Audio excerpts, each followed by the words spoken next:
So we have here our artwork. So this is the Philippine flag and my hand as the model. And as you can see, show them the painting. Show them the painting, not me. Here, this is the Philippines map, of course.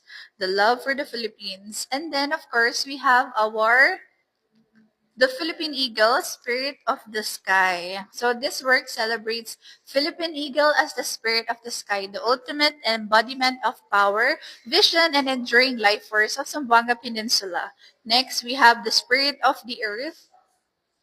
And in this painting, I focus on the endangered ground orchid, a quiet, vital inhabitant of the forest. Also, I have here a painting when I went to Copacabana Beach Resort. Ayan, when we went with my family, ayan, we went there and they went for a swim, I went for a paint.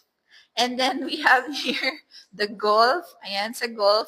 Sa harap yan ng cottage namin, pinaint ko lang. And of course, the spirit of the water. Okay? I turn my gaze beneath the waves to celebrate the vital marine biodiversity. Ito naman, we have here, ayan, kung gusto niya lang bumili ng prints, this is only 99 pesos. Yung earnings dito or yung monetary value from each will be given sa aking Happiness Art Project. It is a free workshop for the kids and free art materials para sa kanila, para ma-experience naman nila. And then we have the Garden of Jambangan, Zamboanga City Botanical Heritage.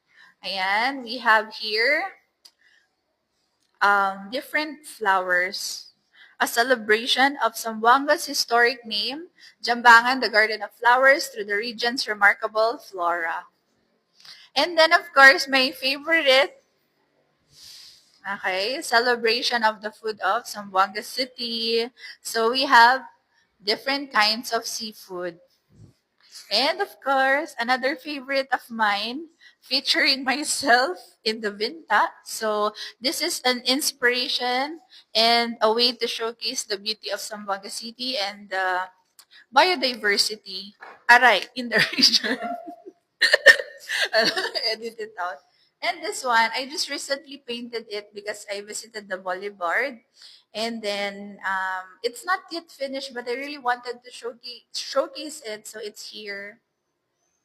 And also, I have here some additional, my favorite foods on display. So these are semi-realistic art used